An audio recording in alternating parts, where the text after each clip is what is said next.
Bonsoir les amis, j'espère que vous allez bien. Alors, je suis Natiba.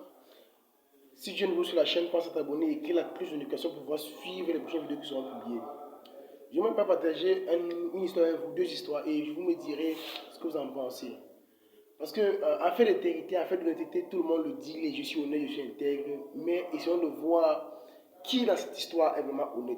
La première histoire, c'est l'histoire d'un jeune monsieur, un vieux père aujourd'hui assez âgé, il vend de l'eau au marché central. Il a peut-être prié, il a peut-être gêné pendant des jours, des mois, des semaines, des années, en disant Dieu, donne-moi une opportunité pour changer ma vie. Un beau jour, un beau matin, en poussant son pouce-pouce d'eau glacée qui va à 50 francs l'unité, qui n'atteint même pas un capital de 10 000, il a trouvé 2 millions au sol, en pleine route, un marché central de Douala, en pleine route, en pleine route. On peut estimer que c'est l'argent d'un commerçant qui a perdu son argent, qui a voulu faire son achat. Mais il n'y a pas d'argent dans la vie. Peut-être que Dieu avait entendu ses prières disant que je vais te faire grâce de trouver cet argent un jour. Et il a trouvé 2 millions au sol. Vous savez ce qu'il a fait?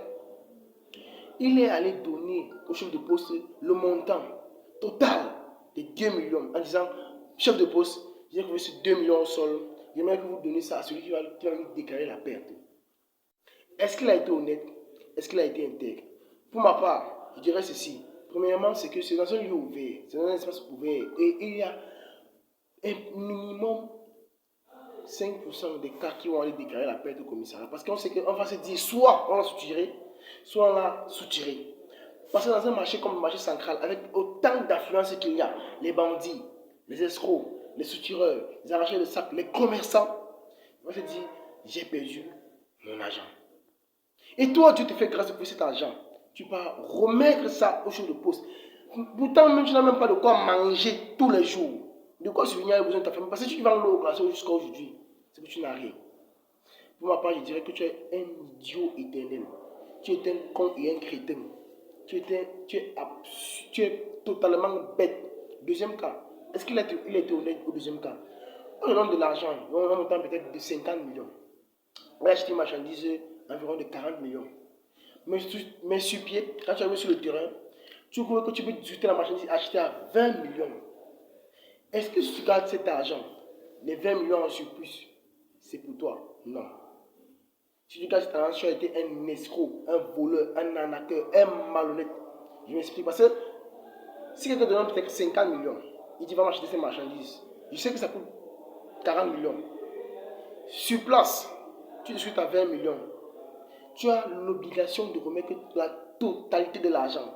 Tu as l'obligation de remettre la totalité de l'argent. Parce que le jour qu'il saura que la marchandise coûte 20 millions, il saura que tu l'as escroqué 20 millions.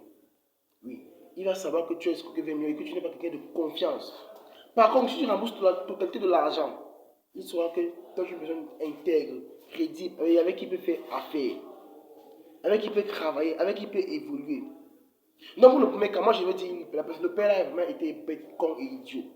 Mais pour le deuxième cas, celui qui a remboursé l'argent a été intègre. Parce que son intégrité l'a permis de gagner des marchés. A permis de gagner la confiance de ce monsieur milliardaire. Et aujourd'hui, il a réussi, il est devenu un milliardaire. Mais, le premier cas, jusqu'à aujourd'hui, dont je vous parle, histoire vraie, ce monsieur vend de l'eau à 50 francs. À un pouce qui n'est même pas évolué un capital de 5 000. C'est quelle perte ça? C'est quelle tristesse ça? Est-ce que Dieu va toujours te donner les opportunités pour gagner ta vie? Parce que je vais vous dire une chose. Dieu va toujours, après de nombreuses pleurs, de nombreuses prières, de jeûnes, de méditations, de lamentations, t'envoyer une opportunité, deux opportunités, trois opportunités pour changer ta vie. Si tu ne réussis pas à saisir ces opportunités, je pense que Dieu ne fera plus rien pour toi. Et tu vas mourir pauvre dans la misère. Dis-moi ce que tu en penses. Merci.